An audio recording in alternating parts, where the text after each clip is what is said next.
Welcome back, everyone.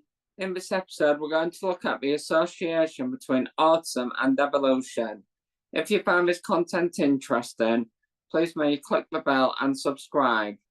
We're going to debunk the myth that autism is the next step of evolution, as I see people promoting this claim. The claim that autism is the next stage of evolution contradicts all evidence we have, and is also very illogical. Many people think autism is the next stage of evolution because of the increased diagnosis levels. The increased diagnosis rates actually discredits autism researchers.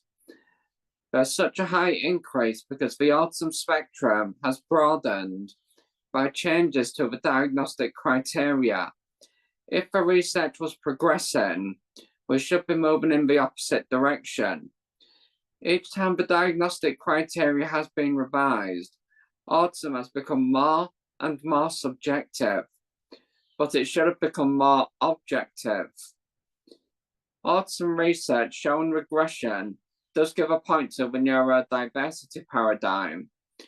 If research about disabilities was successful, we would have found more regularities in psychopathological processes, not multiplication of categories to be diagnosed in. Not finding more regularities provides contrary evidence to the modern pathology paradigm. From a genetic perspective, it is also nonsensical. If natural selection keeps selecting genes associated with autism, genetic diversity will reduce. Mutations enhance our population's adaptability. So if natural selection doesn't select for mutations not associated with autism, our adaptability will decrease. And once we lose our adaptability and can't adapt, we'll become extinct. Evolution is all about adapting to changes. We see so many overlapping symptoms between disabilities like autism, ADHD, schizophrenia, etc., and other neurodivergent disabilities, and the genes associated with autism are also found in cases of ADHD, schizophrenia, and even people with no diagnosis. This shows that the genes associated with these disabilities actually have nothing specific to do with these conditions. These genes having no specificity discredits the pathology paradigm even further, and the idea of autism being the next step of evolution. Numerous so-called disorders are considered sociological constructs. Professor Andrew Sims says, I quote, "Disease or illness is a social construct." A philosopher who was deeply interested in health and illness, Peter Sedgwick wrote, "All departments of nature below the level of mankind are exempt both from disease and from treatment.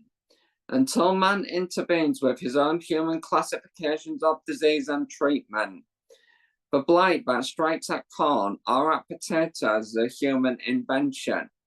For if man wished to cultivate parasites rather than potatoes or corn, there would be no blight, but simply the necessary foddering of the parasite crop. First, because we want to grow potatoes, we categorize potato blight as disease of potatoes." End of quote. Now, to transfer that to a societal perspective, it would say, first, because we want to increase quality of life, we categorize anything we dislike about humanity as disease of humans. End of quote. This is precisely why so-called disorders are increasing. Each time society devalues certain human traits, those human traits get classified as disorders. Just like homosexuality was devalued and classified as a mental illness, how protesting against slavery was classified as the medical disorder drapetomania. So from a psychiatric perspective, a genetic perspective, a sociological perspective, all show that no disability is the next step in evolution. However, mutations are associated with disabilities. Mutations drive human evolution, and according to evolution, all that is selected is fit. This tells me we don't want to be placing the responsibility on genetics as an excuse for eugenics. Cultural evolution influences human evolution. Expand the social model of disability from just including the environment to including daily activities. Concerning intelligence, the neural circuits that are associated with conditions like schizophrenia are not found in our most related species, chimpanzees. There has been a trade-off in human evolution. We have traded our mental health for intelligence, resulting in poor mental health. Since culture is environmental, a change of culture is an environmental change, then we have to adapt to the environmental change. So we have to ask a question. Are we creating a culture we can or can't adapt to? If we're creating a culture full of causes of disability, disorder, or disease, fitting into such a sick society is no measure of health. It would be that the better you fit in, the sicker you likely are.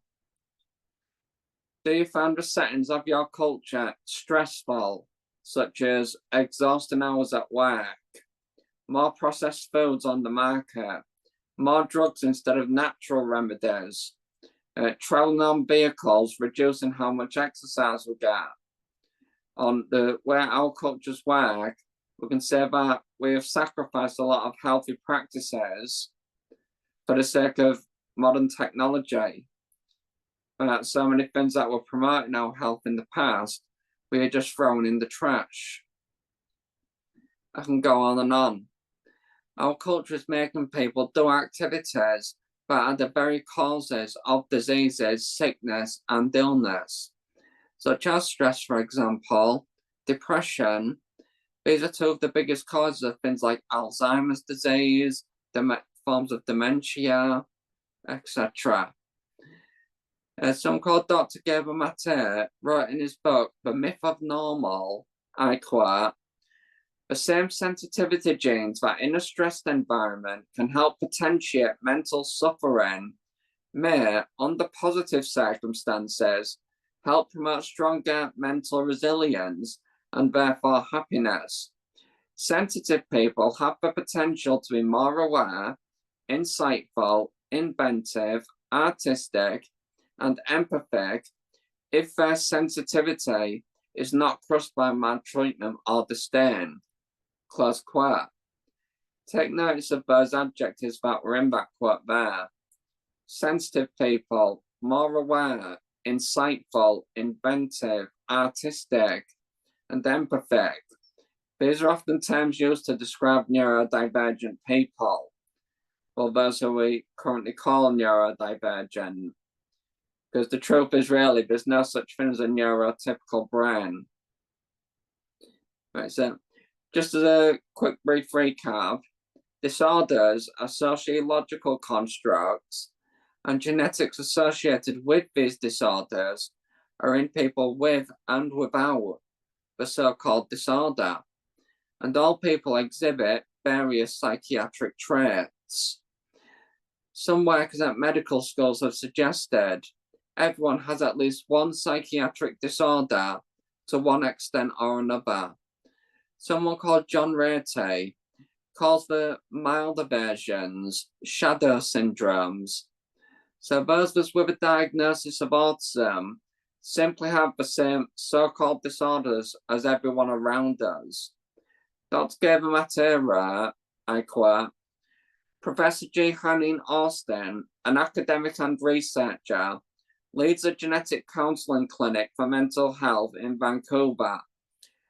Everybody has some genes that predispose to mental illness," she told me, "but these are a very, very long way away from causing anything. Literally, what separates those of us who do suffer from those of us that don't is what happens to us during our lives. End of quote.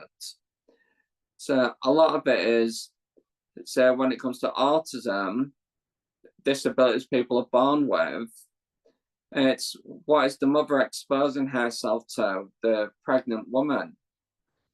Because the womb will be the fetus's environment, and the genetics in the environment will interact.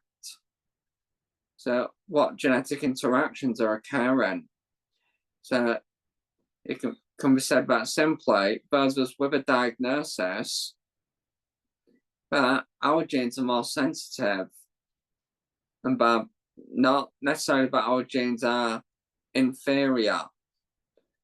So in closing, we should already know autism is not the next step in evolution, as evolution is not predetermined. And we need to turn our eyes to the culture and see how the culture is negatively impacting our population. If we just keep leaving our culture to leave people in such socio-economic standards, such as those in the lowest quartile of the socio-economic status, we'll come to find that they are up to 5 times more likely to suffer from mental illness, substance abuse, and depression compared to those in the highest. So I can certainly say there is an association between cultural evolution and how many people are being diagnosed with disorders. So we can say it's not actually evolution, but the mutations associated are involved with the evolution of humans. If you found this interesting, please subscribe to the channel and you'll be informed when more videos are uploaded. Thank you for watching.